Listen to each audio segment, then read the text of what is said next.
Unataka kuanzisha safari yako ya crypto kwa usalama? Anza kwa kufungua akaunti yako kwenye OKX, moja ya masoko bora ya kubadilisha fedha za kidijitali duniani. Uanze, tembelea tovuti ya OKX kwenye PC na uingize barua pepe yako kujisajili. Jaza taarifa zako kwa usahihi ili uende mbele kwenye hatua inayofuata. Baada ya hapo, utaona ukurasa wa kuthibitisha barua pepe yako. Fungua inbox yako, chukua nambari ya tarakimu 6 na uiweke ili kuthibitisha usajili wako. Sasa, muda wa hatua muhimu zaidi. KYC.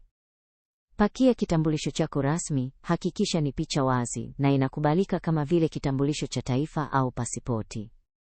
Kisha, chukua selfie na uhakikishe uso wako unaonekana vizuri. Hii ni sehemu ya kuhakikisha akaunti yako iko salama na unapata haki kamili za kutumia OKX. Usisahau, tumia referral code yetu upate punguzo la ada hadi 20% unapofanya miamala yako yote kwenye OKX.